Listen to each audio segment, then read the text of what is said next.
Ang kakapal ng mga mukha nyo. Tangin ang dahilan yan. Nalungkot kayo? Pero yung lungkot ko dun sa ibang bansa, hindi nyo naisip? Hindi nyo rin ba naisip na kaya ako nagtiis doon kasi para maibigay ko lahat ng mga pangangailangan nyo? Tapos sasabihin nyo, dahil nalulungkot kayo? Pwes, sorry ha. Kasalanan ko pala. Sorry kasi matagal akong nawala para matupad lahat ng pangarap natin. Lahat ng pangarap ko para sa inyo. Pulay. Tanga kasi ako. Uto-uto. Nagpapakahirap ako tapos may iba na palang kinakalan tayo ang nobyo ko. Sa sarili ko pang kapatid. At ikaw naman, Aviona. Malandi ka. Galit na galit si Anika. Nakatanaw sa bintana ng eroplano. Ay masayang pinagmamasdan ni Anika ang buong kamay nilaan mula sa himpapawid. Sa wakas, after 9 years, nakabalik na ako ng Pilipinas. Naluluha si Anika. Walang sumundo kay Anika dahil sorpresa ang kanyang pag-uwi. Nais niya sanang isorpresa ang buong pamilya, lalo ng fiancé na si Ray. Surprise! Biglang sumulpot si Anika mula sa main door at naabutang naghapunan na ang kanyang buong pamilya. Naroon din sa mesa si Ray, katabi ang nakababatang kapatid ni si Aviona. Hindi niya ito binigyan ng mali siya dahil malaki ang tiwala ni Anika sa kapatid, maging sa fiancé niya. Ang sorpresang inaasahan niyang ikakatuwa ng pamilya ni Anika ay naging kabaliktaran. Bakit pa parang ayaw niyo naman akong makita? Tila nangingilid ang maluha ni Anika. Ano ka ba naman anak? Siyempre masaya kami. Nakakagulat lang at wala ka man lang pasabi na dadating ka. Halika na, kumain ka na at sabayan mo kami. Tila napipilitang sambit ng ina ni Anika na si Zenny. Maging ang tatay at iba pang kapatid ni Anika ay wala man lang naging reaksyon sa kanyang pagdating. Naupo si Anika sa tabi ni Ray at hindi niya maintindihan kung bakit pati ang kanyang fiancé na ito ay wala ding pakialam. Kamusta ka na? Hindi mo ba ako na-miss? Tanong ni Anika kay Ray. Hindi naman maiwasan ni Aviona na hindi mapatingin sa dalawa. Anika, kumain na muna siguro tayo tapos mamaya na kayo mag-usap ni Ray. Sambit ng papa ni Anika na si Roger. Tila napahiya naman si Anika, kaya naman sinunod na lamang niya ang kanyang ama at tahimik na lamang na kumain. Nang sumunod na araw ay nag-set si Anika na mag-resort as family bonding. 9 years ba naman siyang nawala, kaya sobrang miss na miss ang kanyang pamilya. Gumastos ka pa naman ng mahal, wika ni Ray. Ano ka ba naman? Minsan lang naman to tsaka gusto ko rin makapag-solo tayo. Sa bahay kasi, niya ako kila inay at itay at least dito. Makapaglambingan tayo tapos kasama din natin sila. Ang akin lang kasi, mahal sayang yung pera, wika ni Ray. Kumunot ang noo ni Anika. Ayaw mo ba akong makasama? Tanong nito sa fiancé. Siyempre naman mahal. Ano ka ba? Wika pa ni Ray. Hindi Para kasing ang labo lang. Kumontra ka na ng kumontra. Kailan ba naging big deal sa'yo yung pera? Samantalang nung nasa abroad ako, mayat-mayat chat ka. Need mo nito. Need mo nun. Nainis na wika ni Anika. Mahal naman. Huwag ka nang magalit. Concern lang naman ako as fiancé mo. Ikaw naman. Bumawi naman ng lambing si Ray kay Anika. Hindi nila alam na kanina pa pala sila pinagmamasdan ng kapatid ni si Aviona. Saglit pa ay hindi na ito nakatiis at lumapit na sa kanila. Ate. Hoy. Kumalas naman bigla si Anika sa pagkakayakap kay Ray. Hanggat maaari kasi ay niyang nakikita sila ng kanyang pamilya na naglalampungan o naglalambingan. Napatitig naman si Ray dito. Bakit Aviona? Tanong ni Anika. Nag-aaya na kasi si kuya na mag-inom. Itatanong ko lang sana kung ano yung ipapabili mo. Wika ni Aviona. Ha? Hindi na kasi ako umiinom, Aviona, pero kung gusto niyong uminom, sige lang, magpapabili ako. Kahit kayo na lang. Ako, mahal, umiinom din ako.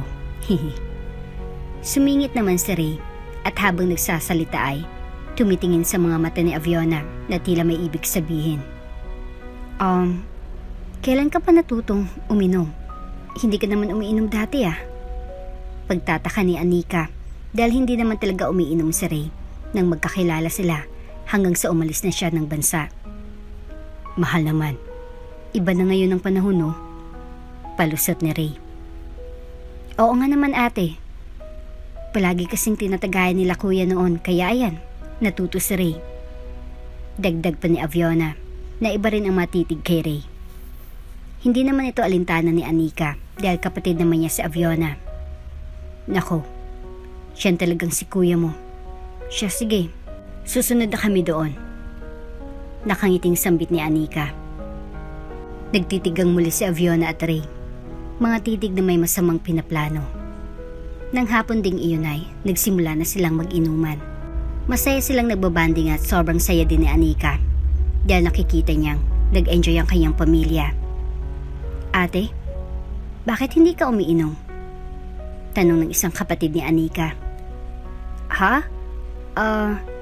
Hindi na kasi ako umiinom matagal na. Biro niyo, 9 years? Kaya hindi na ako sanay. Huwag kang ang cagey dyan, ate. Andito naman kami oh. Kung malasing ka. Andiyan naman si Ray. Siyempre lahat tayo mag-e-enjoy dito. Pamimilit ni Aviona at inabot ang isang baso na may lamang beer. Oo nga naman mahal. Nandito naman ako eh. Tsaka deserve mo yan. Siyang mag-enjoy. Kaya nga tayo nandito eh. Pangungumbinsi naman ni Ray. Ngumuso naman si Anika at dire-diretsyong tinuma ang isang basong beer na ibinigay ni Aviona. Wow! At sabay-sabay na nagsigawan ng kanyang mga kapatid.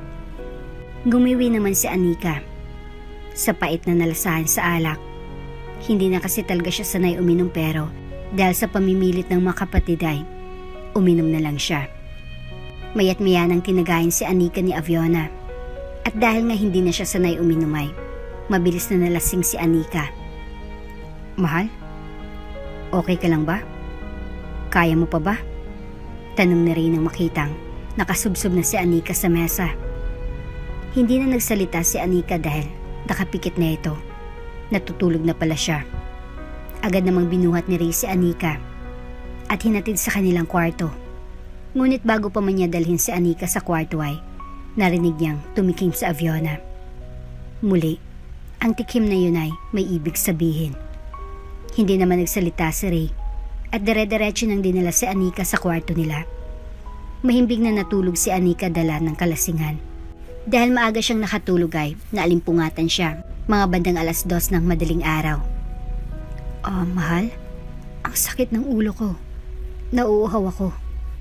Kinapaka pa ni Anika ang kama upang maglambing sa nobyo. Ngunit nagtaka siya dahil wala na pala siyang katabi. Bumalikwas si Anika mula sa pagkakahiga. Ray? Lumingalinga si Anika sa buong kwarto. Ngunit wala ni Anino ng nobyo, kaya naman nagpa siya siyang tumayo. Tiningnan niya sa banyo ngunit wala din. Niisip ni Anika na lumabas dahil nagbakasakali siya na baka nag-iinuman pa ang kanyang mga kapatid. Pagdating ni Anika sa lugar kung saan sila nag-inuman ay wala na siyang dinatnan doon. Nasaan na kaya yung mga taong yun? Naglakad-lakad si Anika. Tila dinadala siya ng kanyang mga paa sa isang direksyon na hindi niya maintindihan kung bakit doon siya tutungo. Saglit na natigilan si Anika. Parang binuhusan siya ng malamig na tubig nang masaksihan niyang magkasama si Aviona at Ray. Naghahalikan. Biglang sumabog at gumuho ang mundo ni Anika. Dire-diretsyong tumulo ang kanyang mga luha habang nakatitig sa ginagawa ng sariling kapatid at nobyo. Mga taksil! Hindi na napigilan ni Anika ang sumigaw. Nagulat naman si Aviona at Ray, kaya mabilis sila na nagkalas. Nagula naman si Anika. Lahat ng makita niyang bagay ay pinaghahagis niya, dahilan upang mabulahaw ang lahat ng kanyang mga kapatid at magulang Anika, anong ginagawa mo? Mataas ang boses ni Roger dahil nakita niyang nagbabasag ng mga bote si Anika. Ngunit tila walang naririnig si Anika at patuloy sa kanyang ginagawa. Umiyak si Anika habang naghagis ng mga gamit na madampot niya.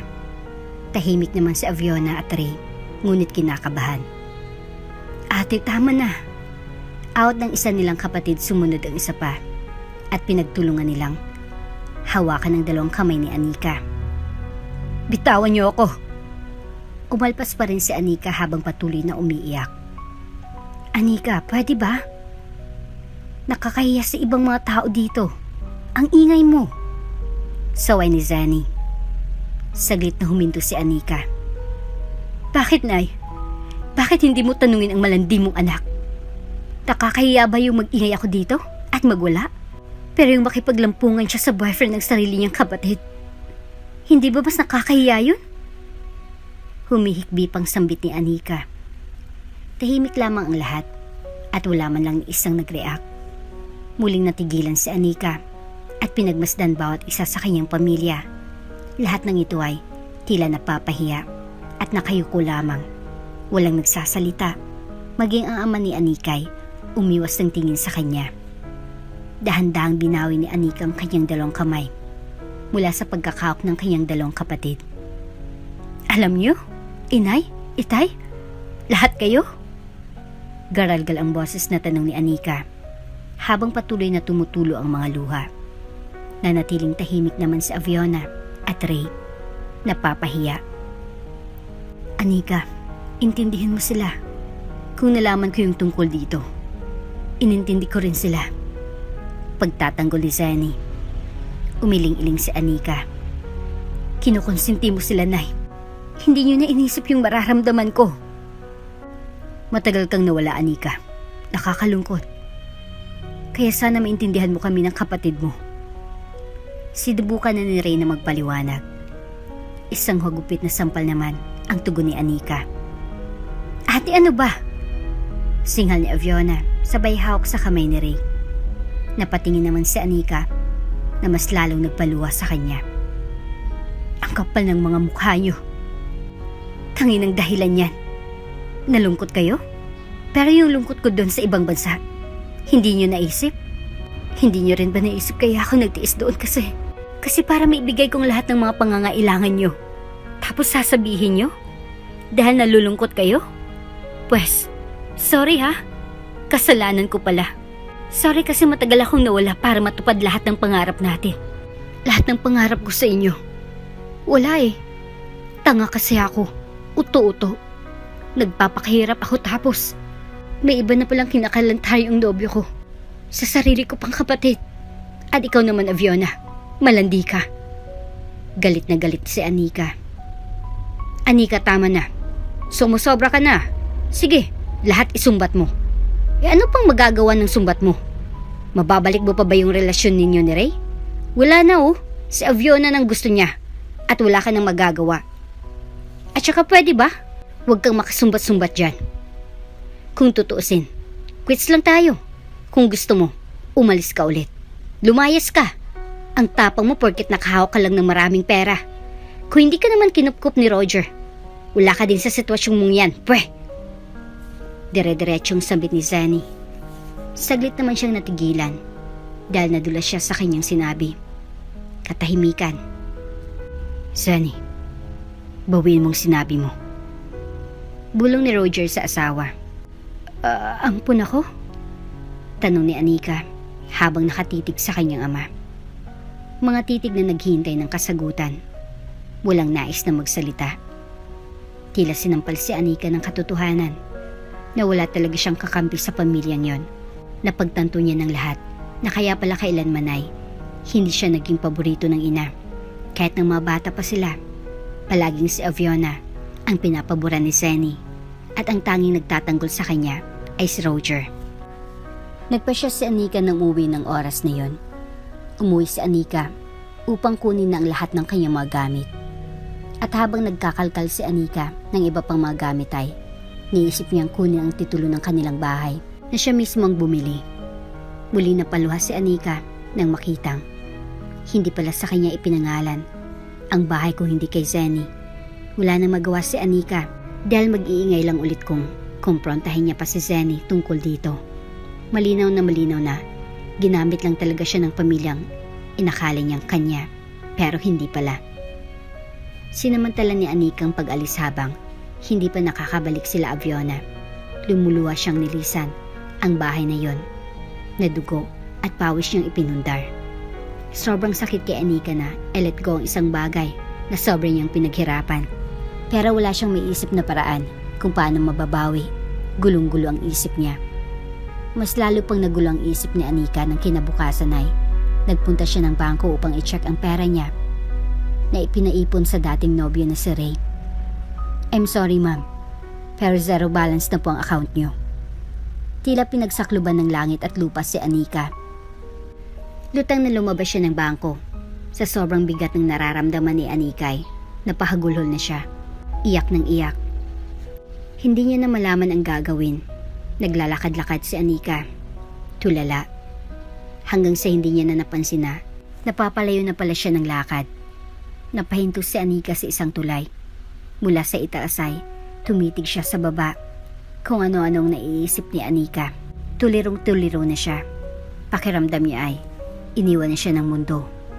Pumesta si Anika sa pagtalon. Handa na siyang mawala sa mundo. Nang biglang, kung pwede lang iswap ang buhay, sana buhay ng mami ko. Isang boses ang narinig ni Anika mula sa kanyang tagiliran. Napatingin siya rito at napatitig. Sino ka naman? Pagtataray ni Anika. Vladimir Cardivan. Ikaw, anong name mo? At bakit ka tatalon dyan? Pwede ba? Umalis ka dito. Kung tatalon ka din, humanap ka ng tulay na popestuhan mo. Singhal pa ni Anika habang nanatiling nakasampas sa mataas na bahagi ng grills ng tulay. No way. Bakit ako tatalon sa tulay? Sayang ang buhay. Ikaw ba? Hindi ka ba naghinayang sa buhay mo? Natigilan si Anika at muling tumulo ang luha. Tumanaw siya sa malayo. Alam kong hindi natin kilala ang isa't isa, pero pwede mo akong kausapin. Pag-usapan natin. Ang daming gustong mabuhay sa mundo, pero wala silang magawa kasi oras na nila. Pero ikaw, you do have all the chances to live. Or else, may sakit ka rin? Cancer patient or something? Napabuntong hininga si Anika sabay baba mula sa grills. Nimasmasan na siya. Mas malala pa sa cancer eh. Naghalukip-kip ng braso si Anika habang pinapahid ang maluha na dumadalig sa kanyang pisngi. Saglit pa ay inabutan siya ni Vladimir ng panyo. Tumingin naman si Anika sa binata at tinanggap ang binigay nitong panyo. Salamat. Sambit ni Anika sabay puna sa kanyang mga luha. Kitang-kita ni Vladimir sa mga mata ni Anika ang labis na lungkot. Ramdam na ramdam niyang may mabigat na pinagdadaanan ng dalaga. Can we talk somewhere else? Wika ni Vladimir. Ngumiti ng tipid si Anika at tumango-tango. Dinala ni Vladimir si Anika sa isang mamahaling restaurant. Nagulat siya dahil gutom na gutom ito. Walang hiya-hiya na nilantakan ni Anika ang mga pagkain na in-order niya na halos pang 5 tao ang servings. Hindi naman kasi maarte si Anika. Kung ano yung ugali niya sa bahay ay yun din ang ugali niya kahit sino pang kaharap niya. Lalo pagdating sa pagkain ay wala na siyang pakialam kung sino mang nakatingin sa kanya. Natigilan si Anika nang makitang nakatitig lang sa kanya si Vladimir. Hoy, bakit ka ba nakatingin sa akin? Kumain ka na nga dyan? Sabi ni Anika kahit mual pa ang bibig. Napangiti naman si Vladimir. Natutuwa siya kay Anika. Wala lang. Nakakatuwa ka kasing tingnan habang kumakain. Ang natural mo. Anyway, ano ngang pangalan mo? Ano ka ba? Gutom na ako. Magdahan-dahan pa ba ako? Anika nga pala. Tugon ni Anika na tila nabubulunan. Inabutan naman siya ni Vladimir ng isang basong tubig. Salamat. Wika ni Anika, sabay lagok ng tubig. Anika, what a nice name. Wika ni Vladimir. Maya-maya pa ay tapos na kumain si Anika. Kaya naman naglakad-lakad sila sa buong restaurant dahil may ibang mga sceneries doon. Are you full? Tanong ni Vladimir. Tumango si Anika. Gutom lang siguro kaya nahanginan ang utak ko at tatalon ako sa tulay. Buti na lang dumating ka. Salamat ah. Maybe, ako talaga yung savior mo. Wika ni Vladimir. Naalala ko sinabi mo kanina, kung masaswap mo yung buhay, sana sa mami mo na lang? Sorry ha, pero nasa na yung mami mo? Nag-aalangan na tanong ni Anika. She's in heaven right now. She died because of cancer. 15 years niyang nilabanan. And it came up to the point na hindi niya na kinaya. And so I let her go. That's why, nasabi ko yung kanina. I still miss her. And if I have a chance na makakuha ng buhay para may balik siya, I will. Garalgal ang boses ni Vladimir na tila naiiyak. Napakagat labis si Anika. Niisip niyang tama si Vladimir. Sayang ang buhay kung pinili niyang tapusin na ito. Maraming mga tao sa mundo ang nawalan ng karapatan para mabuhay. Pero siya ay tumalakas at walang sakitay, muntik ng kitilin ng sarili. I'm sorry. Nagiging emotional lang talaga ako pagdating sa mami ko. Sambit ni Vladimir habang pinupunasan ang sulok ng kanyang mga mata. Okay lang yon. Naiintindihan kita. Ngumiti si Vladimir. Eh ikaw, pwede mo bang i-share sa akin kung bakit niisip mo magpakamatay? It's fine kung ayaw mo or hindi ka pa handa. Wika ng binata. 9 years akong nakipagsapalaran sa abroad. Tiniis ko lahat ng hirap at lungkot na hindi kasamang pamilya ko. Hindi ko nga pala pamilya. Hindi pamilya? Nagugulan si Vladimir. Tumango si Anika. Ampun ako. At nung isang araw ko lang nalaman. Ang saklap, di ba? Ang totoo niyan, kakauwi ko lang last week. At sa lahat ng OFW na matagal na panahong nawala, ako pala yata yung hindi welcome. Hindi sila masaya sa pagbabalik ko, kahit yung fiancé ko. So, you're getting married? Tanong ni Vladimir. Umiling-iling si Anika. Hindi na mangyayari yon. Kasi, inagaw na siya ng taong tinuring kong kapatid. Naluluha na naman si Anika. It's fine, Anika. Hindi mo naman kailangang alalahanin lahat. I mean, hayaan mo na kung ano man yung ginawa nila sa'yo. You need to move forward. Tumitig si Anika kay Vladimir ng mata sa mata. Kinuha nila lahat sa akin. Lahat ng pinaghirapan ko. Bahay, lupa, pera, at kinabukasan. Ang daming nasayang sa buhay ko para mabigyan lang sila ng magandang buhay. Tapos ito pa yung mapapala ko. Naisip ko tuloy, naging masama ba akong tao? Wala naman akong naging hangarin kung hindi ang mapabuti silang lahat. Pero ginamit lang nila ako. Ramdam na ramdam ni Vladimir ang galit at hinaing sa puso ni Anika. Napahagulhol si Anika sa galit. Hindi man kilala ni Vladimir ang dalagay, ramdam niyang mabuti itong tao. Niyakap ni Vladimir si Anika. Nagulat naman ito dahil ngayon niya lang ito naramdaman. Ang isang tunay na pagdamay. Hindi niya rin kilala si Vladimir, ngunit magaan ang loob niya sa binata. I will help you. Wika ni Vladimir. Natigilan si Anika. Anong ibig mong sabihin? Humihikbi pang tanong niya. Tutulungan kitang makabangon at bawiin ang lahat ng nawala sa'yo. Seryoso ang mukha ni Vladimir. Bumilis naman ang tibok ng puso ni Anika. Ito na nga bang pagkakataon niyang makaganti? Punong-puno ng galit ang puso ni Anika. Kaya naman, walang alinlangang pumayag siya sa alok ni Vladimir. Ikinuha ni Vladimir sa Anika ng sarili niyang kondo upang doon ang manirahan. Bukod doon ay binigyan niya ng trabaho si Anika upang makapagsimula. Dahil wala pang alam si Anika sa ganong klase ng platform, ay pinaturuan ni Vladimir ang dalaga upang mapag-aralan kung paano humawak ng kumpanya. Are you sure about this? Hindi naman lahat pabor sa ginagawa ni Vladimir. Isa na doon si Jake. Ang kaibigan niya na employee din sa sariling kumpanya.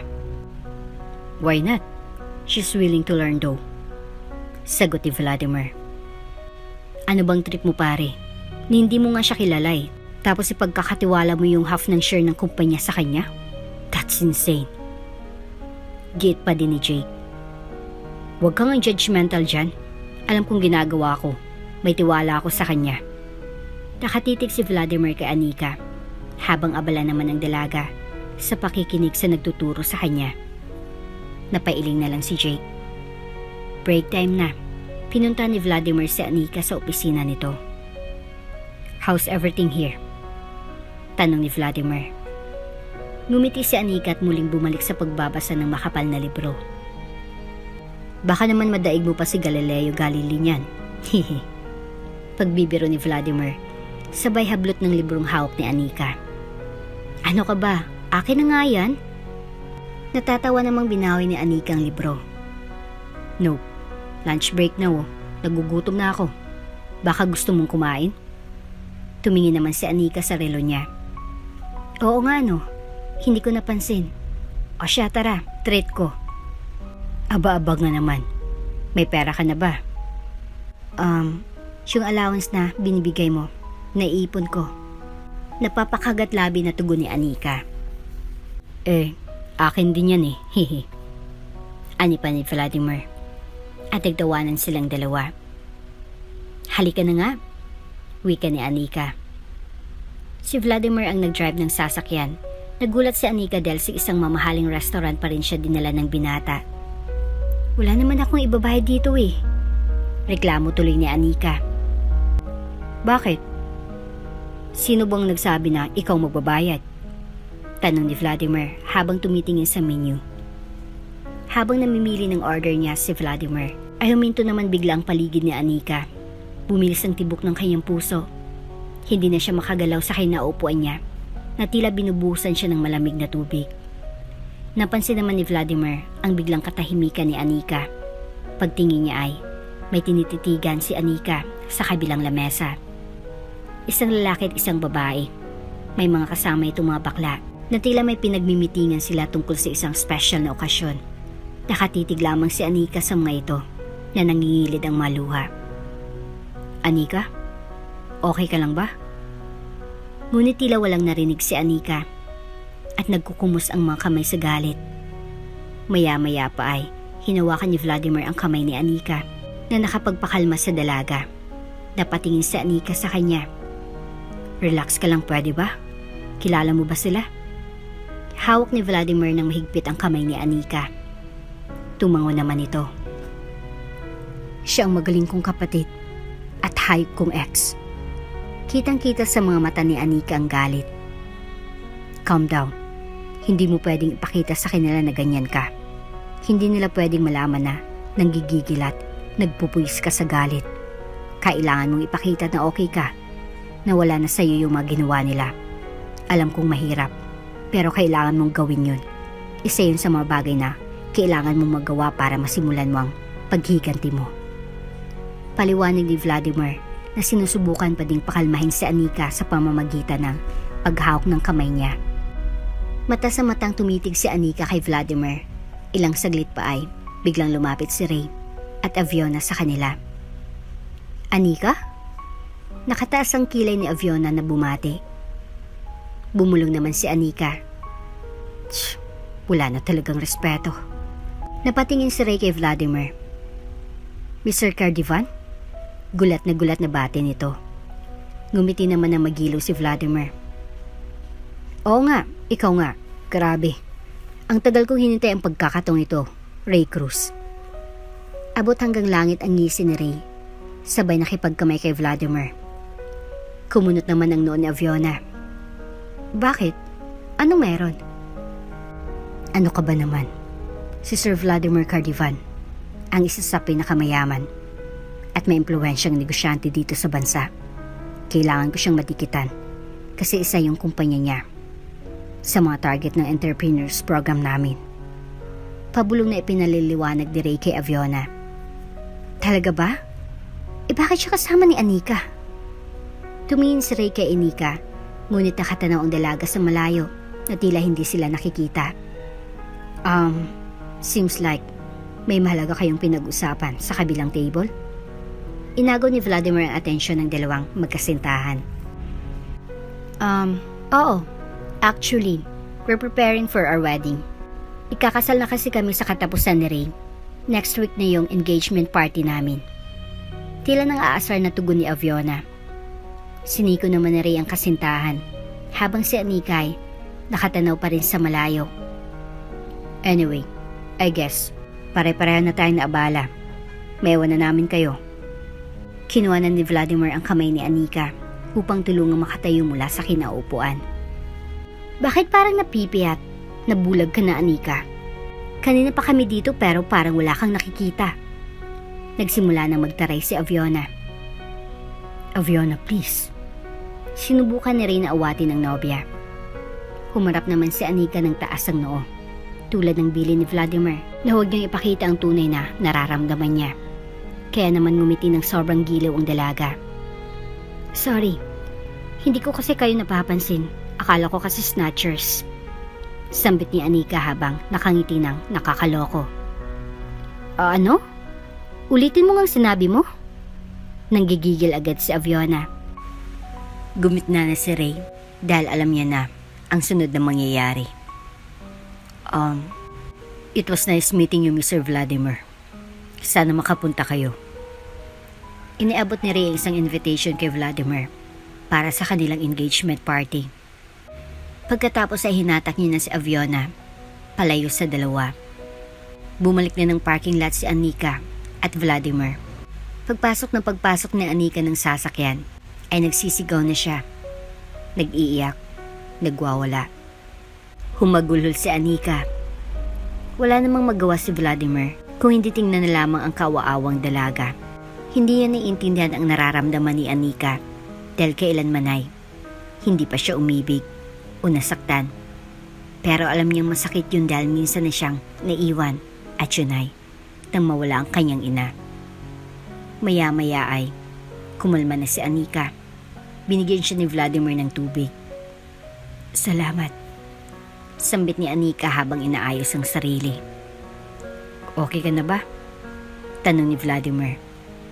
Tumango-tango si Anika. I'm sorry. Sambit ni Vladimir. Ano ka ba? Wala ka namang kasalanan. Isa pa. Okay lang to. Pag-iyak. Laban ulit. Hanggang sa mawala ng lahat ng sakit. Nakangiti na si Anika. Tama. At least nababawasan kahit papaano, tama? Anyway, basahin mo. Inabot ni Vladimir ang invitation card na ibinigay ni Ray sa kanya. Binasa ito ni Anika at napangisi. Ibinalik kay Vladimir. We don't need to go there. Akmang itatapon din sana ni Vladimir ang invitation. Hindi. Pupunta tayo. Mariing sambit ni Anika na may pangisi.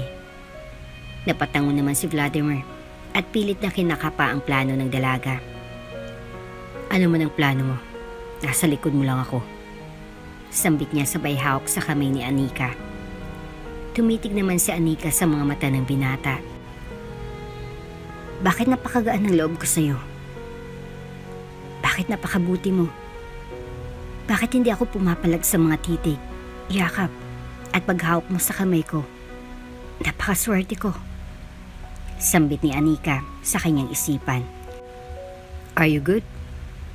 Pag-antala naman ni Vladimir sa pagtitig ni Anika sa kanya. Tila napahiya naman si Anika. Ha? Oo naman. Hihi.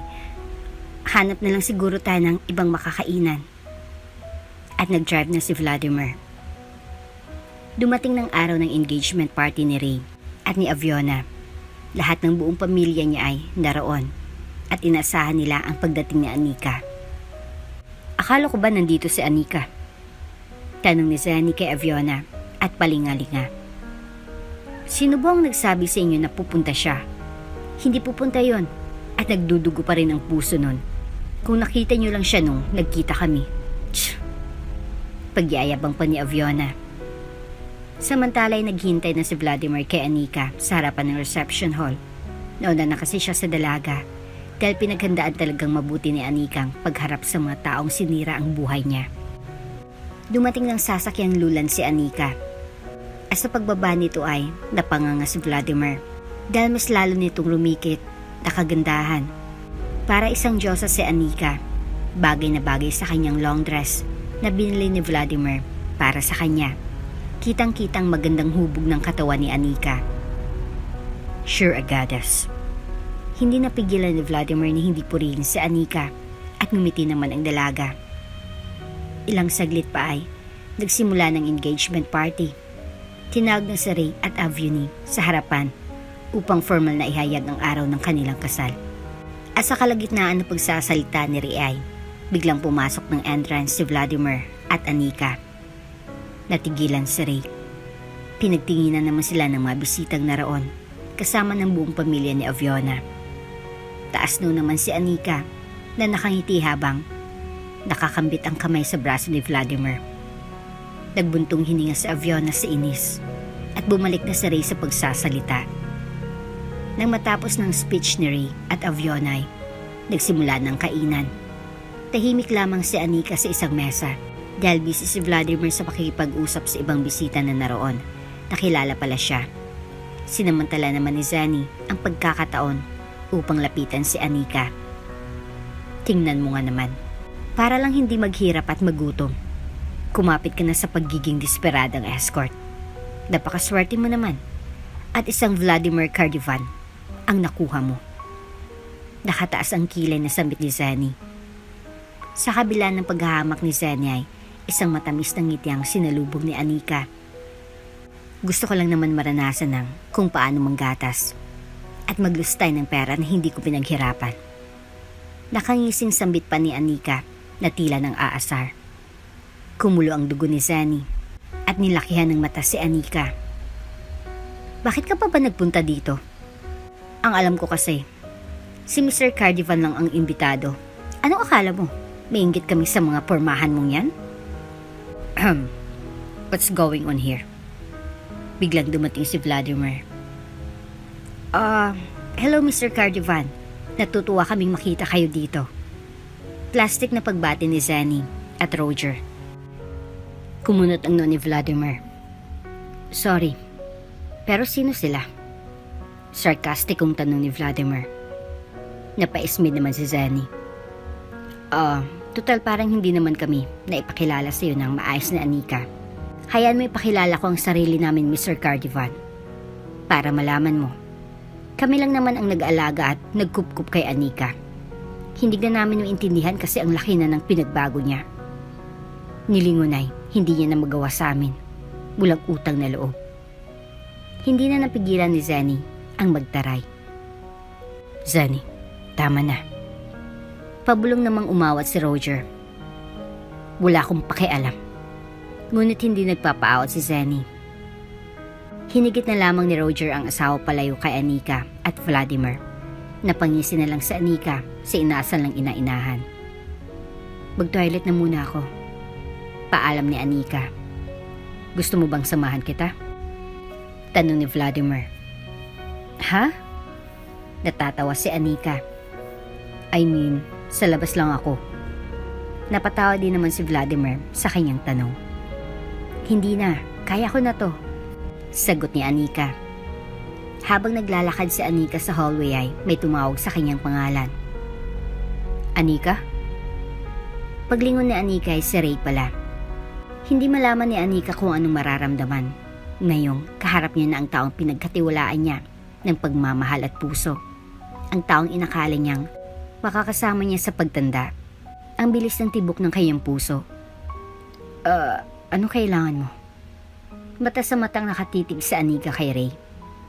Hindi naman makatingin ng diretso sa kanyang dating nobyo. Gusto ko sana mag-sorry. Alam kong sobrang laki ng kasalanan ko sa'yo. At hindi sasapat ang isang sorry lang. Pero gusto ko magpasalamat sa'yo. Sa lahat-lahat ng naging sakripisyo mo. Para mabuhay mo sila, Avyona. Kasama ka. Pagputol ni Anika sa sasabihin pa sana ni Ray.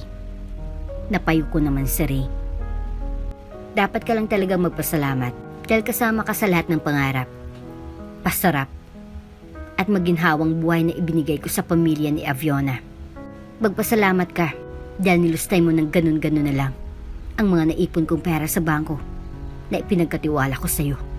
Pasalamat ka kasi wala man lang akong ginawang aksyon para balikan ka at bawiin sa'yo lahat ng yun.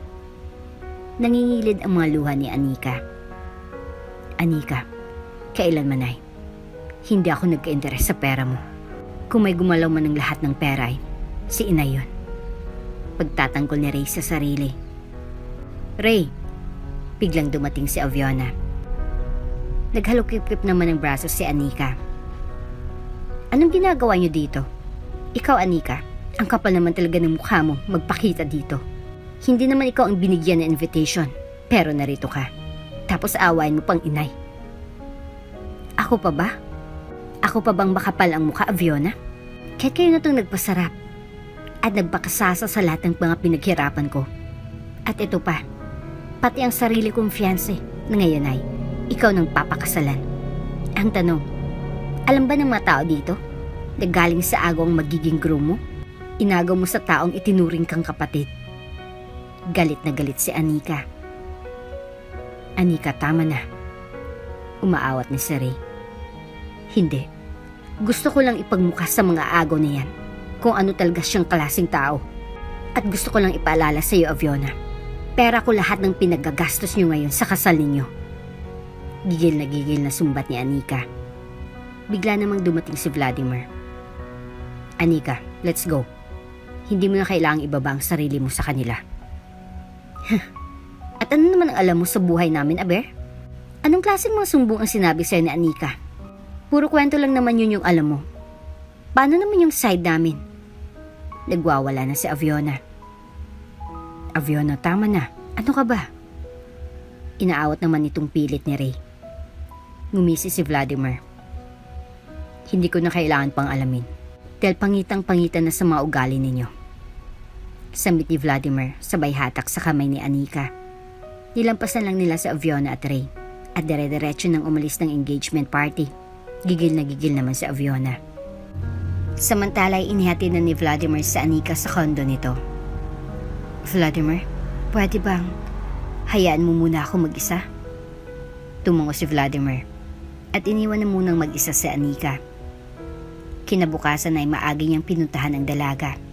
Naabutan niya itong nakatanaw sa bukang liwayway. Good morning. Nagulat si Anika dahil napakaaga ni Vladimir. Sobrang aga mo ah. Early bird. Kamusta ka na? Anong tinatanong mo dyan? Tanong ni Vladimir. Umiling-iling si Anika. Masakit pa ba? Tanong ng binata. Akala ko din, nasasaktan pa ako. Pero pagkatapos namin magkausap kahapon ni Ray, na wala ng mga natitira kong pagmamahal sa kanya. Puro galit na lang at paghiganti ang natitira. Sabi ko na pati ang lahat ng gusto kong sabihin sa kanila ni Aviona. Kaya gumaan ng bahagi ang dibdib ko. Pero aaminin ko, nag-a-adjust pa din ako. Salamat ha, kung hindi dahil sa'yo. Wala akong tapang na harapin ang katotohanan. Kung hindi dahil sa'yo, hanggang ngayon, siguro nagmumukmuk pa rin ako. Hinawakan ni Vladimir ang dalawang kamay ni Anika. Kahit saan ka mandalhin ng mga plano mo, Anika, nandito lang ako. Ngumiti si Anika at niyakap ng mahigpit si Vladimir. Sana, noon pa kita nakilala, hindi ko sana dinanasang magdusa ng ganito.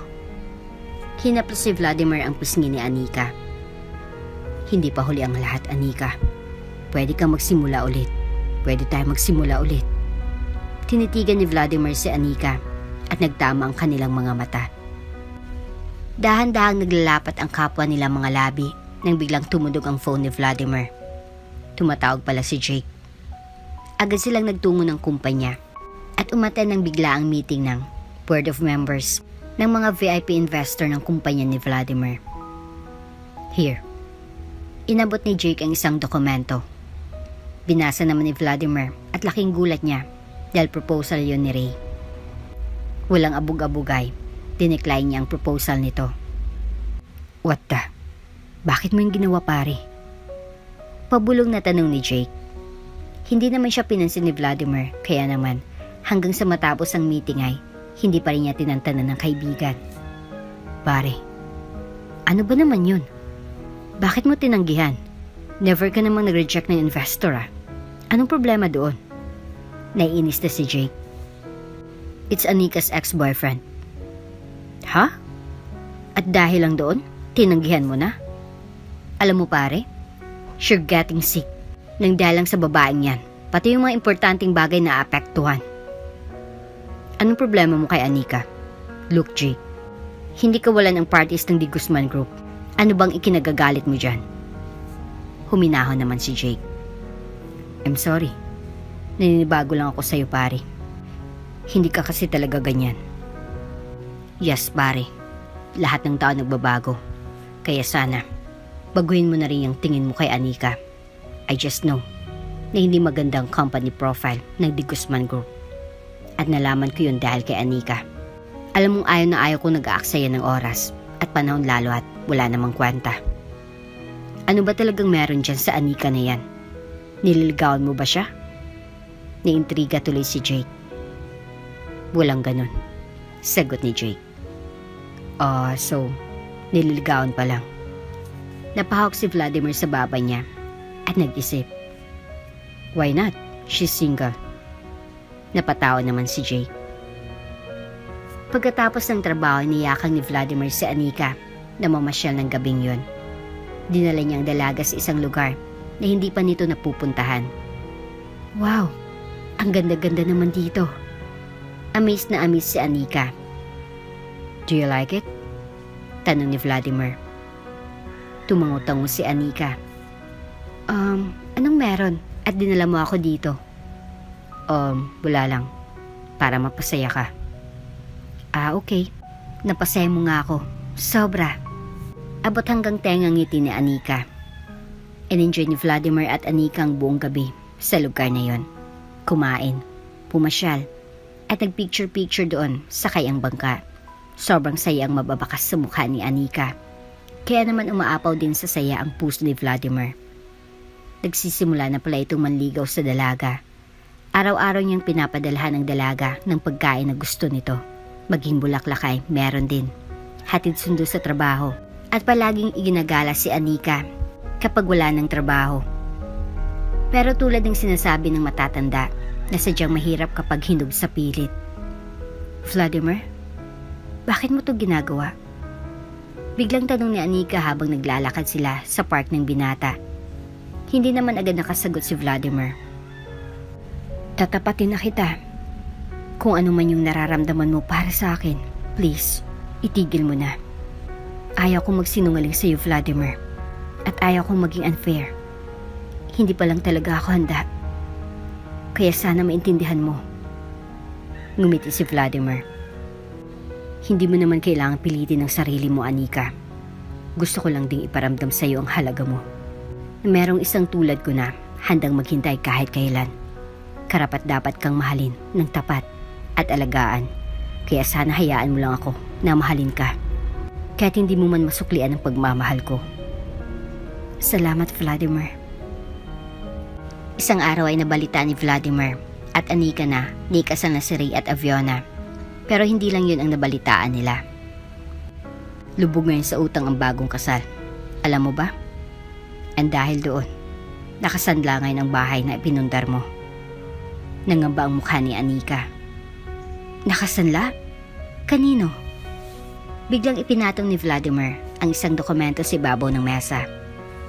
Ano to? Binuksan ni Anika ang dokumento at laking gulat niya nang makitang yun ang titulo ng kanilang bahay. Totoo ba? Mangiyak-ngiyak si Anika. Nakangiti naman sa kanya si Vladimir. Biglang tumayo si Anika mula sa pagkakaupo at pumunta sa pwesto ni Vladimir at niyakap ng mahigpit ang binata. Thank you so much. Lubos ang pasasalamat ni Anika at walang katumbas ang mga ngiti. Paanong hindi makapaniwala si Anika? Well, kaibigan ko yung pinagsanlaan nila. Actually, ginawang auction pa nga Luckily, I got it. So, what's your plan? Ngumisi lamang si Anika at may plano na namang namumuo sa kanyang isipan. Samantala ay, tama naman ang sinabi ni Vladimir na lugmok na nga sa utang si Ray at Aviona kasama ng pamilya nito. Paanong gagawin natin ngayon yan? Remata na yung lupa, Ray. Mananagot ako kay inay. Natataranta na si Aviona. Anong remata? Hindi nila alam na nasa likod lang pala nila ang inang si Zanny at narinig dito lahat ng sinabi ng anak. Natigilan si Ray at Aviona. Hindi na nila alam kung paano ang gagawin. Ngayong alam na ni Zanny ang tungkol sa pagkakasanla ng lupa at bahay. Ano? Diyos ko! Bakit yun naman sinandla? Aviona naman! Anong pumasok sa kokote mo? Umiiyak na si Zanny. Maya-maya pa ay dumating na si Roger. Ano namang kaguluhan to? Umiiyak na bumaling si Zanny sa asawa. Ulan ang bahay natin. Isinangla na ng anak mo. Ngayon ay remata na. Napahagulol si Zanny. Sorry po, inay. Iyak nang iyak din si Aviona. Manahimik ka. Akmangampasin na sana ni Zanny ng payong si Aviona. Mabuti na lamang at naawat ni Ray at ni Roger. Saglit pa ay may nangangatok na sa kanilang bahay. Sino po sila? Ang kapatid na lalaking nabukas ng pinto sa mga nangangatok. Pagkabukas ng pinto ay dire-diretsong nagpasukan ng mga lalaki at inilabas ang mga gamit nila Aviona.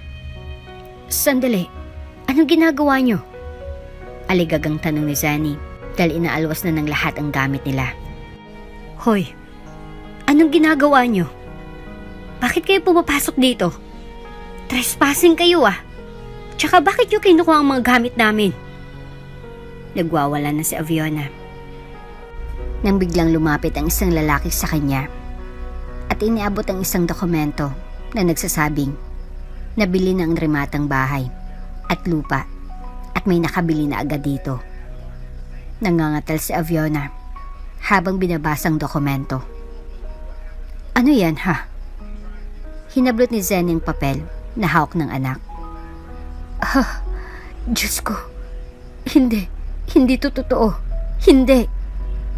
Nagwawala si Zanny at naglulumpasay. Nay! Awat ng iba pang mga anak niya at nag-iiyakan din. Wala naman ding nagawa si Aviona kung hindi ang mapaiyak na lamang. Pilit mang pinaglaban ni Zanny ang bahay at lupa ay hindi na rin sila nanalo. Sa ulay sa lansangan din sila pinulot. Mula sa hindi kalayuan ay nakatanaw si Anika sa loob ng isang sasakyan. Anong pakaramdam mo? Masaya ka ba? Tanong ni Vladimir habang pinapanood nila ang paghirap ng pamilya ni Aviona. Umiling-iling si Anika. Hindi ako masaya sa nangyayari sa kanila. Pero panatag na ako na nakuha ko na at naibalik ang pinaghirapan ko. Nasasaktan ako makitang ganyan ang nangyari sa kanila. Pero kailangan ko silang tiisin para matuto sila sa sarili nilang mga paa at malaman nila kung paano paghirapan ng pera. Hinawakan ni Vladimir ang kamay ni Anika. Gusto mo ba silang makausap at makarap? Umiling-iling si Anika. Tayo na. At nagyaya na itong pauwi.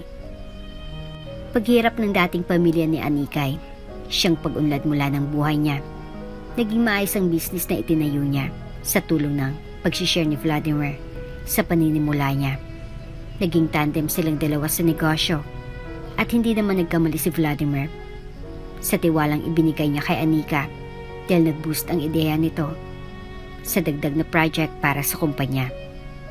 Lumipas ang ilan pang mga buwan ay isa na si Anika sa mga pinakamayamang negosyanteng babae ng bansa. Cheers!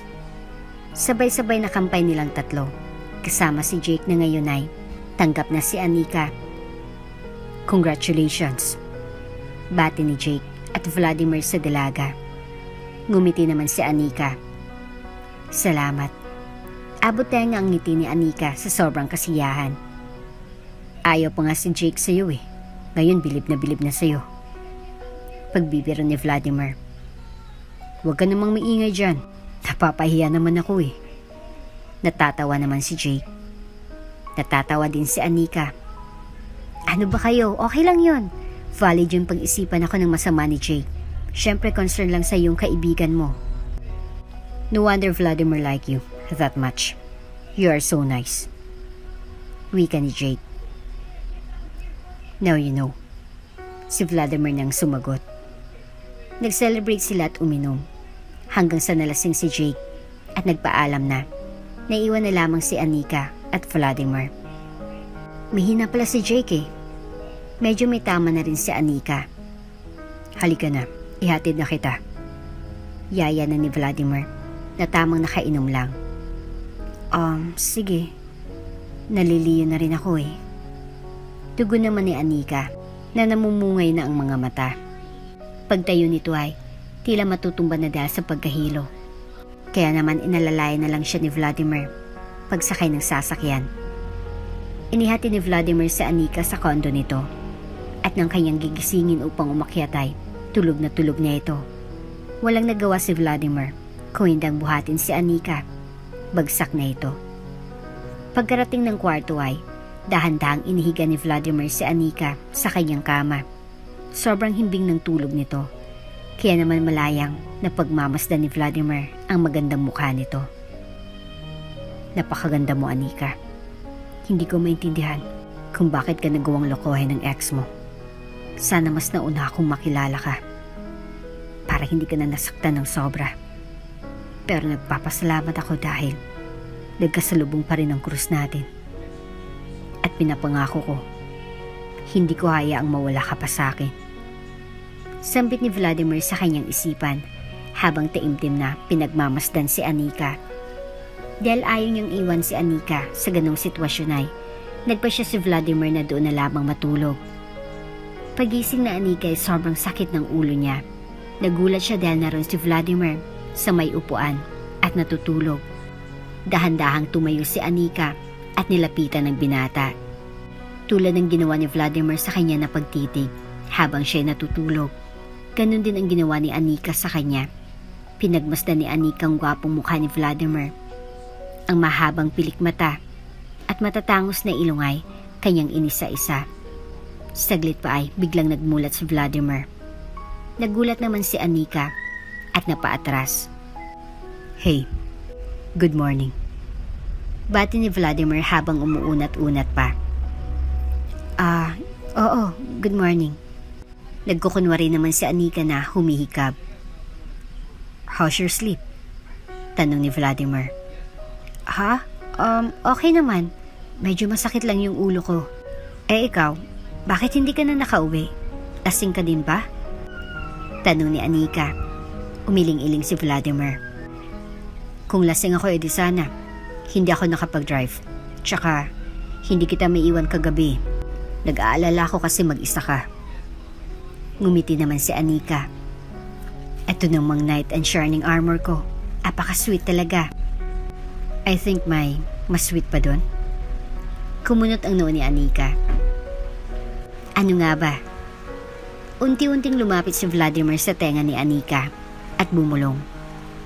Siyang titigan mo ako habang natutulog. Bulong ni Vladimir sabay labas ng kwarto ni Anika. Namula naman ang dalawang pisngi ni Anika sa sobrang hiya. Shit! Nahuli niya ako. Papikit-pikit pang signal ni Anika. Pagkatapos maligo ni Anika ay lumabas na rin siya ng kwarto. Pagkalabas niya ay amoy na amoy ang mabangong niluluto ni Vladimir. Ang bango naman yan. Nakakagutom.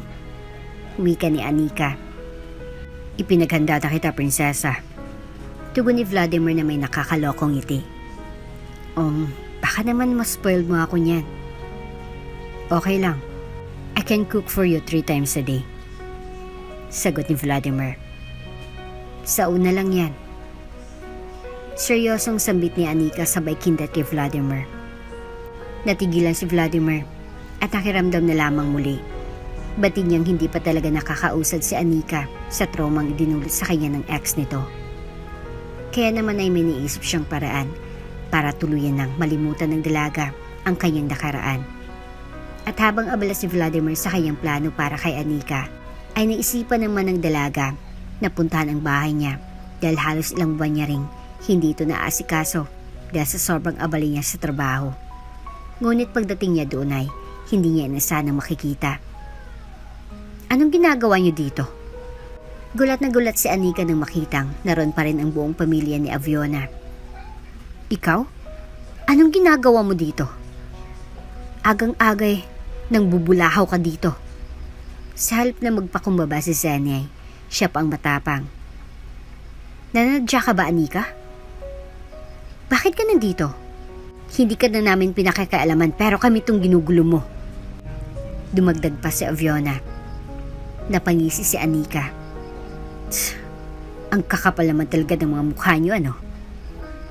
Anika, sumusobra ka na. Hindi porket hindi ako nagsasalita sa mga ginagawa mo sa inay mo at kapatid mo ay ipagpapatuloy mong kalapastangan mo sa amin dito sa sarili naming pamamahay. Galit na galit si Roger na halos nagtatalsikan ng laway sa pagsasalita. Tay, huminahon ka. Pinapakalma naman ito ni Aviona. Ano? Sarili niyo hong pamamahay? At saka, ano sinasabi niyong inay at kapatid? Kailan ho ako naging anak at kapatid sa inyo? Oo, nung nasa ibang bansa pa ako. Nung bulag pa ako at utu-uto sa mga sinasabi ninyo. At mawalang galang na lang ho. Hindi po sa inyong bahay at lupang ito. Dahil akong naghirap at nagpundar nito.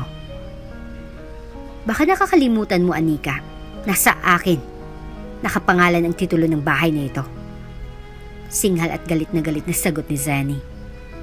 Tumitig si Anika.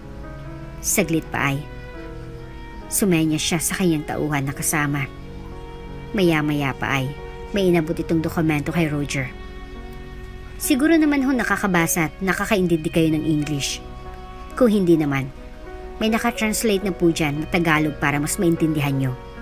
Oo, kay Zenny nakapangalan ang bahay at lupa ko na naisanla ni Aviona. Pero ngayon, legal na naibalik na muli sa akin ang tunay na pagmamay-ari ko. Nakangiting sambit ni Anika. Nanlalaki ang mga mata ng buong pamilya ni Aviona at wala nang mairibati pa. Ngayon, pwede na kayong umalis. Tutalay, libre naman kayong nakatira dito ng halos ilang buwan. Siguro naman sapat na panahon na yon para makaipon kayo at may ipangbayad sa bago ninyong lilipatan. Umiyak na si Aviona at Zenny. Anika, baka pwede naman natin itong pag-usapan. Sinubukan ni Reyna kausapin si Anika at nakahawak pa sa braso nito. Tiningnan ng masama ni Anika ang kamay ni Rey na nakahawak sa kanya. Hinablot niya ito. Wala nang dapat pang pag-usapan. Kung tutuisin pwede ko kayong kasuhan sa ginawa ninyong paghihimasok sa pamamahay ko. Wala kang puso! Umiyak na sumbat ni Zenny. Taas no lamang na nakatingin sa Anika, relax na nakangiti sa kanila. Nagsimula nang mag-alsa balutan ang buong pamilya ni Aviona at habang naglalabas sila ng mga gamit ay biglang inatake si Roger. Tay! Sigaw ni Aviona. Nataranta na din si Anika. Mabilis na dinala si Roger sa hospital, ngunit sa kasamaang palad ay hindi na ito umabot. Hindi. Hindi, Roger. Hindi. Diyos ko. Nagwawala sa ospital si Zenny. Naroon din si Anika dahil sumama siya sa pagdadala kay Roger sa pagsugod sa hospital at sasakyan niyang ginamit papunta doon. Tahimik lamang siyang umiyak sa isang tabi. Saglit pa ay binalingan siya ni Zenny. Ano? Masaya ka na ba, ha? Ito ba? Ito ang hinihiling mo, Anika? Ang magdusa ang buong pamilya ko? Pero bakit pati ang bawian ng buhay ni Roger na nagpakatatay sa'yo? Kahit anong sama ko, bakit siya pa? Bakit mo nagawa to? Humagulhol si Zenny. Wala akong dinadasal na ganyan. Hindi ko hawak ang buhay ng itay. Bakit parang ako pa rin ang sinisisi ninyo? Umiyak na tugon ni Anika. Bakit, Anika? Sino pa bang dapat sisihin? Hindi ba ikaw? Tama ang inay.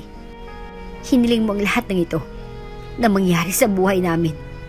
At ngayon wala nang itay. Tumatalo na sa tuwa ang puso mo dahil alam mo, sobra kaming naghihinagpis. Iyak na iyak ng sumbat ni Aviona. Hindi totoo yan. Hindi. Umiiling na tugon ni Anika. Saglit pa ay dumating na si Vladimir. Anika. Nakita niyang umiiyak si Anika, kaya naman niyakap niya ito ng mahigpit at inilayo sa pamilya ni Aviona. Nakatitig lamang sa kanila si Ray habang naglalakad palayo. Sa may labas sila naupo at patuloy pa ring umiiyak si Anika. Hindi ko gustong nangyari pero parang tama sila. Kasalanan ko to.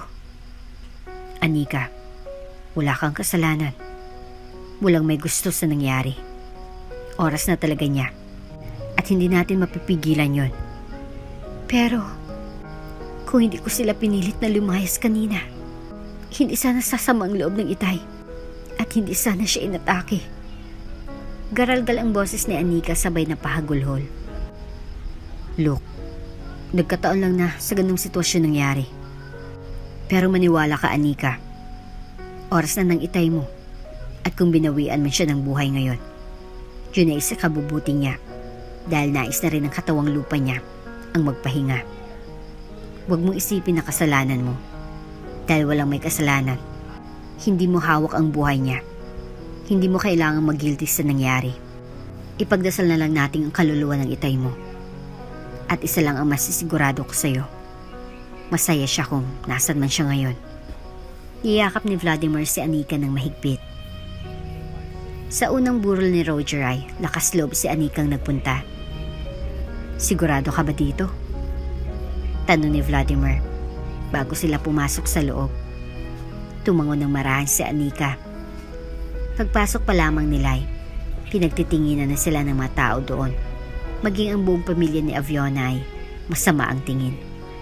Ganun pa man ay lakas loob na lumapit si Anika sa ina-inahan si Zenny. Nakikiramay ako.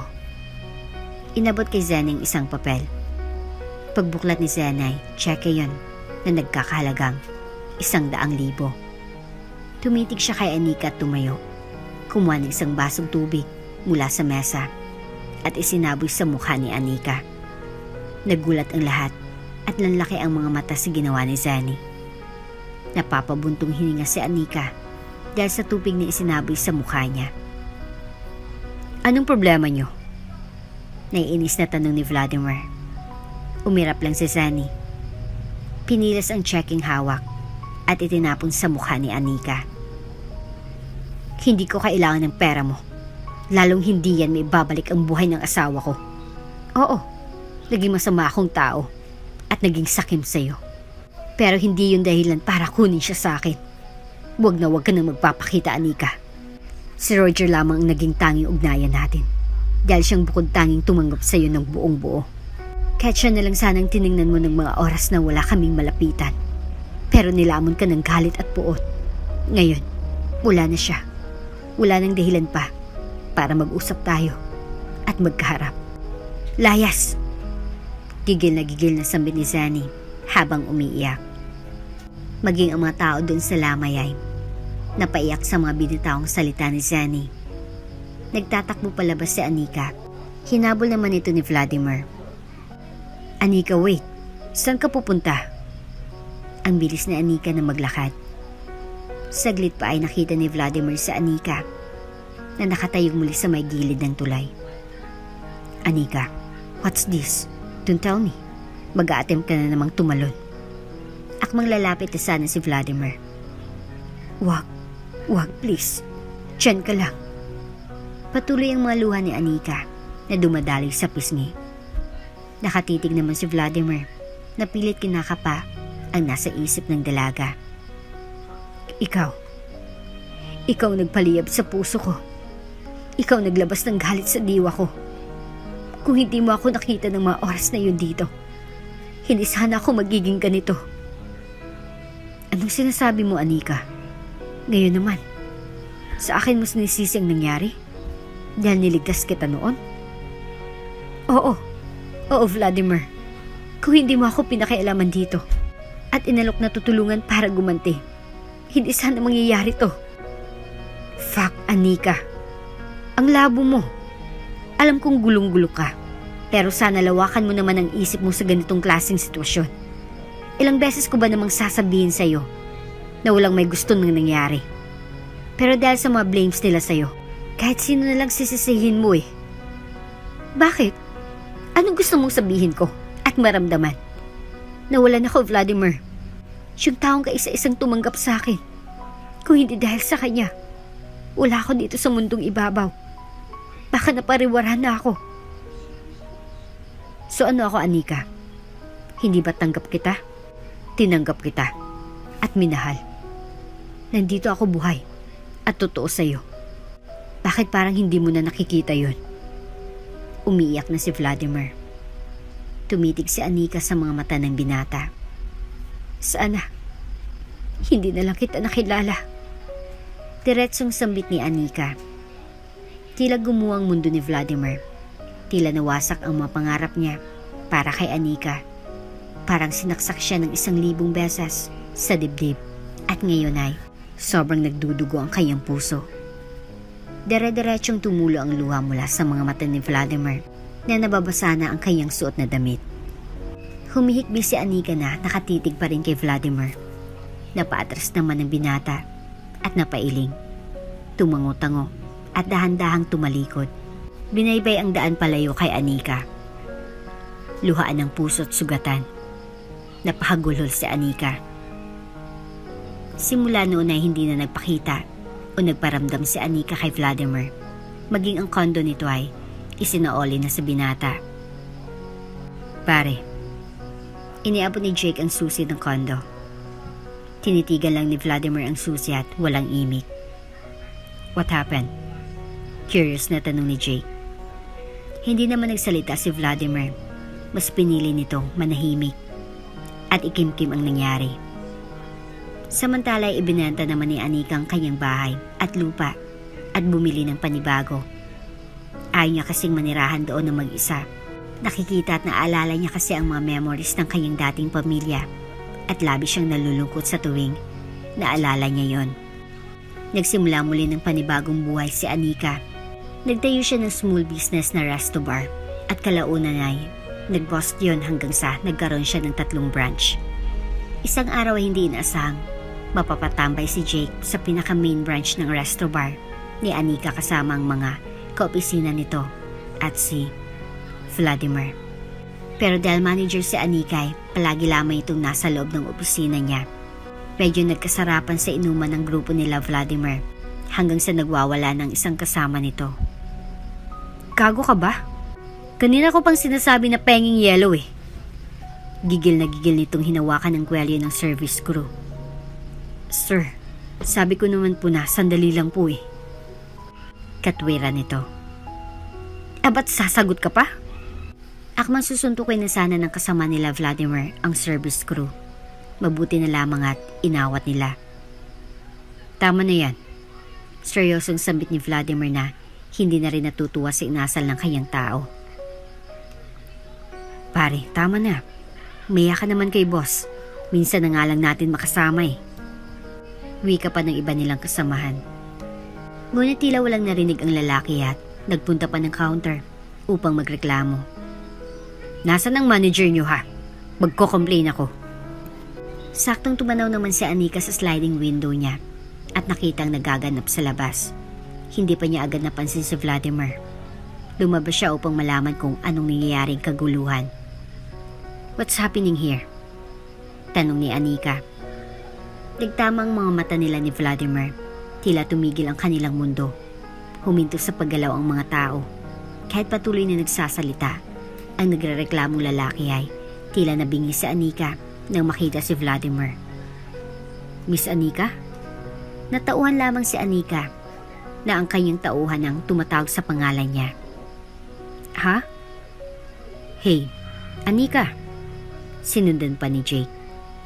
Lumapit ito kay Anika at yumakap. Ngumiti naman ng plastic si Anika dahil alam niyang mga lasing na ang kaharap.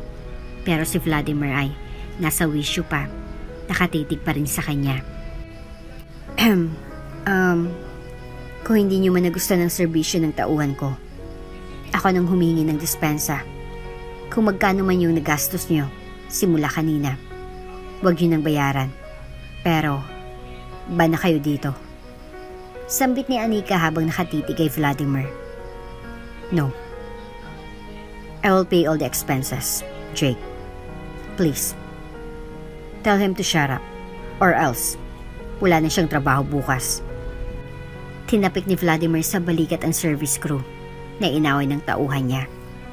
Akmang aalis na sana siya ngunit humabol si Anika. Hanggang ngayon, ganyan ka pa din ka-ego. At ikaw na. Ikaw nang basta-basta naglulustay ng pera. Siyang yabang mo. Sambit ni Anika habang naniningkit ang mga mata sa gigil. Anong sinabi mo? Lumapit si Vladimir kay Anika. Sobrang lapit. Bumilis naman ang tibok ng puso ng dalaga. Ganyan mo ba ako salubungin? Ang tagal mong nawala. And take note, galit ka nung naghiwalay tayo ng landas. Tapos until now, galit ka pa din? Sambit ni Vladimir. Tila hinihingal si Anika sa sobrang kaba at bilis ng dibdib dahil sa sobrang lapit ni Vladimir. Unti-unting nilalapit ni Vladimir ang mukha kay Anika. Mas lalong bumibilis ang tibok ng puso ng dalaga at dahil dito ay hindi niya na napigilang iangat ang kaliwang kamay at inilapat sa pisngi ni Vladimir. Isang hagupit na sampal ang ginawad niya sa binata. Ouch! Napabulong si Jay. Sabay-say niya sa mga kasama na iwanan na muna ang dalawa. Hinawakan naman ni Vladimir ang pisnging sinampal ni Anika. Saglit pa ay siniliyan ng halik ang malabi ng dalaga. Hindi maipiliwanag ni Anika ang sarili ngunit gusto niyang ginagawa ni Vladimir. Saglit lamang ay natauan siya at nagpupumiglas. Itinulak si Vladimir at akmang sasampalin ngunit kamay na ng binatang sumalo sa kanyang sampal. Isa pang sampal at halikan kita ulit. Wika ni Vladimir. Binawi ni Anika ang kanyang kamay na hawak ni Vladimir at tinalikuran ng binata. Gano'n na lang ba talaga yun? Biglang tanong ni Vladimir. Natigilan si Anika. Hindi niya alam kung anong isasagot sa binata. Tila wala siyang mukhang maiharap dahil sa mga sinabi niya dito ilang taon ang nakalipas. Tila walang narinig si Anika at dire-diretsyong lumakad palayo kay Vladimir. Ngumiti siya sa mga customers at humingi ng paumanhin saka bumalik na sa loob ng opisina ni walang lingon-lingon sa binata. Pagkaraan ng halos 2 oras ay sarado ng resto bar ni Anika.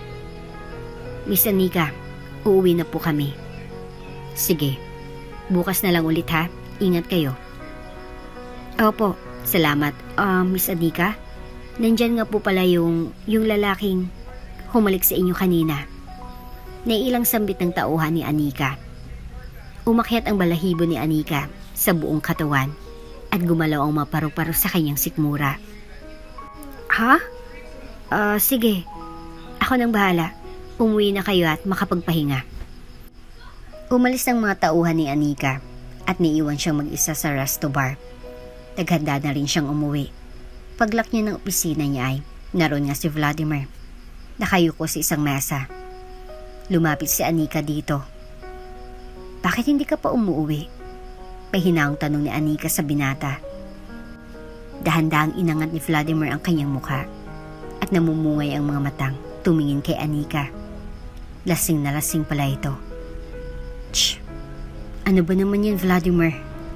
Nainis man ay walang nagawa si Anika kung hindi tulungan si Vladimir na tumayo at dalhin na muna sa kanyang opisina. Hiniga niya ito dahan-dahan sa sofa at pinunasan ng maligamgam na tubig upang mahimasmasan. At habang pinupunasan ay tinitigan niya ang magandang mukha ni Vladimir. Tunay namang napakakising nito at hindi maiwasan ni Anika na hindi mapatitig sa matangos at mahabang pilik mata nito. Saglit pa ay biglang nagmulat ang mga mata ng binata at tumitig ng malamlam kay Anika. Mapangakit ang mga mata ni Vladimir at hindi na napigilan ni Anika ang sarili na tanggihan ng kakaibang pakiramdam habang nakatitig sa kanya ang binata. Naglapat ang kanilang mga labi. Sabik na sabik sa isa't isa. Ang kaninay, dupasay na katawan ni Vladimir ay biglang naging maliksinang malapatan ng malabi ni Anika. Gigil na gigil niyang siniil ng halik ang dalaga, pababa sa leeg at sa malulusog na dibdib ni Anika. Hindi naman nagrereklamo si Anika at hinayaan lamang ang binata sa ginagawa sa kanya. Hindi pa nakontento si Vladimir at pangas na ipinasok ang kanyang daliri sa perlas na iningatan ni Anika. Nilaro-laro iyon ni Vladimir dahilan upang mag-ingay si Anika at mapaungol ng malakas. Gigil na gigil si Anika at Vladimir sa isa't isa. Pawis na pawis. Nag-aapoy at kapawala ng saplot.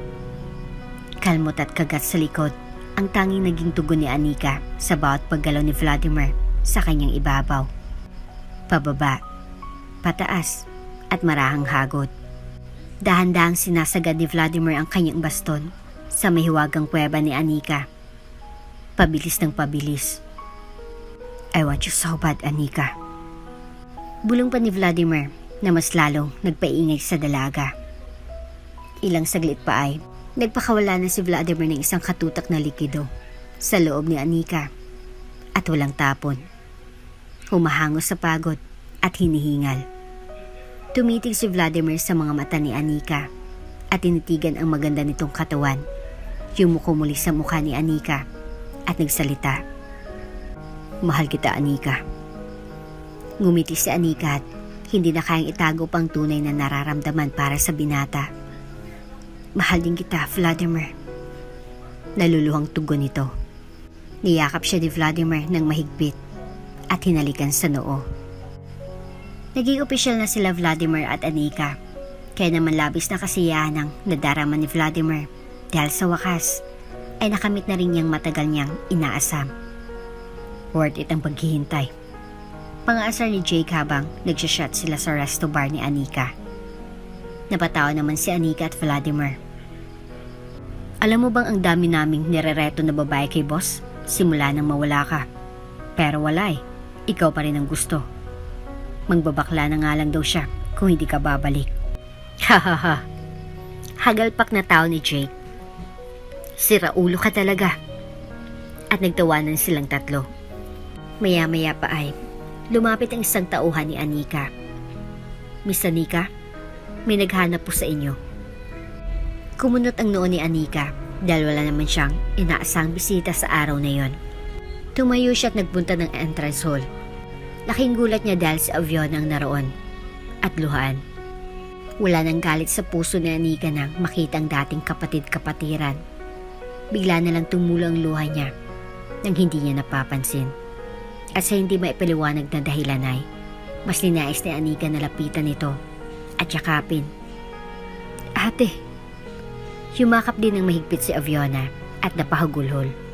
Nag-iiyakan silang dalawa habang magkayakap. Ate, sorry. Sorry sa lahat ng nangyari.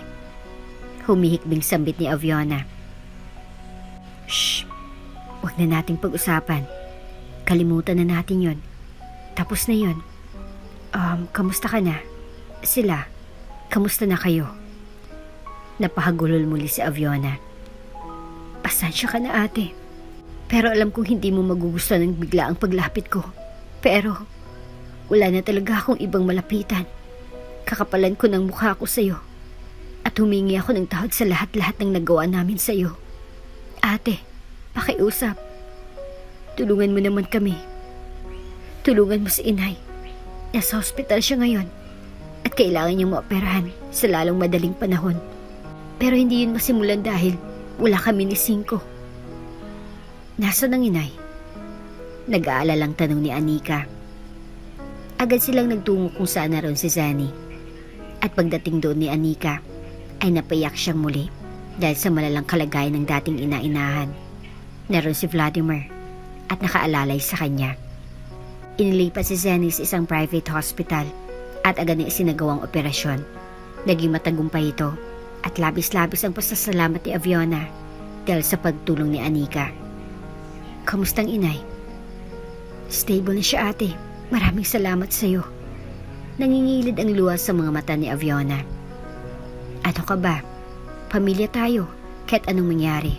At kahit hindi tayo magkakadugo, kayo pa rin ang pamilya ko. Matagal ko nang kinalimutan ang manangyari sa atin noon. Sagot ni Anika. Biglang dumating ang kapatid na lalaki. Ate Aviona, gising ng inay. Abot hanggang tenga ang mga ngiti ni Anika at Aviona. Kinawakan ni Aviona ang kamay ni Anika upang sabay sana silang pumasok ng silid. Kusa na ron si Zani. Ngunit biglang binawi ni Anika ang kanyang kamay. Bakit ate? Nagtaka naman si Aviona. Umiling-iling si Anika. Magkakaharap din kami ng inay. Pero wag muna ngayon. Baka makasama pa sa kanya. Alam kong galit pa rin siya. At iintindihan ko yon. Wika ni Anika. Nag-iba ang mukha ni Aviona. Aviona? Tawag ni Ray. Sige ate. Naiintindihan din kita. Salamat ha. Sandali lang ate. Titingnan ko lang si inay. Excited na pumasok ng silid si Aviona at naiwan si Anika kasama si Vladimir. Tayo na. Niyaya na ni Anika si Vladimir. Hinawakan naman ni Vladimir ang kamay ng nobya at nagsimula ng maglakad sa hallway nang biglang may tumawag sa pangalan ni Anika. Paglingon niya ay si Aviona. Bakit? Nakangiting tanong ni Anika. Ate, gusto kang makita at makausap ni inay. Nakangiting tugon ni Aviona. Halos mangiyak-iyak si Anika sa sinabi ni Aviona. Tumingin siya kay Vladimir at tumawa naman ang nobyo. Agad na sumama si Anika kay Aviona at habang binabaybay ang pasilyo patungo sa silid kung nasa na ron si Zani ay pabilis ng pabilis ang tibok ng puso ni Anika. Hanggang sa makapasok na siya sa kwarto at nakaharap ng taong kinasuklaman niya noon. Ngunit ngayon ay kanyang tinulungan. Ngiti ang sinalubong sa kanya ni Zani at ang kamay na nagpapahayag na lapitan siya. Agad namang lumapit si Anika at yumakap ng mahigpit dito. Walang salita, walang sumbat, walang hinanakit. Tanging mga luha lamang nangungusap. Salamat, anak. Mas lalong napagulol si Anika nang marinig niyang salitang yun mula kay Zani na matagal niya nang nais marinig. Iyak siya ng iyak. Mga luhang tila galing sa isang paslit na wala ng matagal ng panahon na ngayon ay nakita na ang kanyang inahin. Patawarin mo ako, anak. Sobrang laki ng kasalanan namin sa'yo. Lalo na ako. Pero heto ka. At walang alinlangang sinagip ang buhay ko. Nagkamali ako sa mga naging paratang ko sa'yo. At mas lalong mali na sinisi ko sa'yo ang pagkawala ng itay ninyo. Pero lahat yun ay pinagsisihan ko. Napakasama kong tao. Patawad. Hagulol na sambit ni Zani. Nag-iiyakan na silang lahat. Maging si Vladimir. Inay, tama na ho. Matagal ko na po kayong napatawad. At wala na po sa akin ang manangyari sa atin noon. Ang importante at mahalaga ngayon ay ang buhay ninyo. Gusto kong bumawi kayo ng lakas para sa amin. Gusto ka pa naming makasama ng matagal. Kalimutan na natin ang nakaraan ha. At harapin natin ang panibagong buhay. Tugon naman ni Anika habang hinahaplos-haplos ang buhok ng ina-inahan. Oo nga naman inay. Tama na yung drama na yan. Hindi naman po kami sanay na ganyan kayo eh. Magtaray ka na lang nay. At mas bagay pa. Umiiyak na nagbiro si Aviona. Napatawa naman ang lahat habang humihikbi.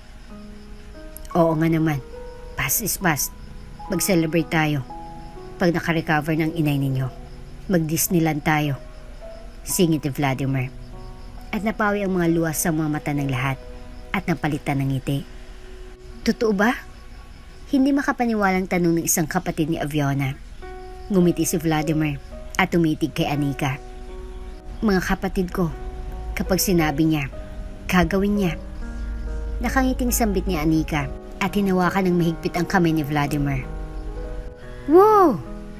Naghiyawan ng magkakapatid sa sobrang saya. Lumipas ang mga halos 3 buwan na nakarecover na si Zani mula sa operasyon ay lumipad papuntang Disneyland sina Anika at Vladimir kasamang buong pamilya ni Aviona. Namasyal sila doon at sobrang in-enjoy bawat oras habang naroon sila. Salamat babe. Sambit ni Anika habang yakap si Vladimir. Para saan? Tito, sa lahat. Simula noon, sa kalagitnaan, sa ere, magpahanggang ngayon, ikaw pa rin. Anong ere? Nakakunot ang noo ni Vladimir. Nung iniwan kita sa ere, napapakagat-labing tugon ni Anika. Napatawa naman si Vladimir. Hahaha, akala ko naman kung anong ere na. Ako na ba talaga sa tingin mo ang para sa'yo? Biglang sumiyoso ang mukha ni Anika. Ha? Oo naman. Ano ka ba? Maghintay ba naman ako sa'yo ng matagal? Kung alam kong hindi ko yung para sa akin? Paano mo ba nalaman na ako talaga para sa'yo? Tanong ni Anika. Alam ko lang. Naramdaman ko. Basta. Nagugulan si Vladimir sa mga biglang tanong ni Anika. Ako kasi, alam na alam kong ikaw na. Sambit naman ni Anika na may kakaibang titi kay Vladimir. Paano? Saglit pa ay may inilabas si Anika na maliit na bagay. Isang puting parehaba na may 2 guhit. Pregnancy test. At positive yun.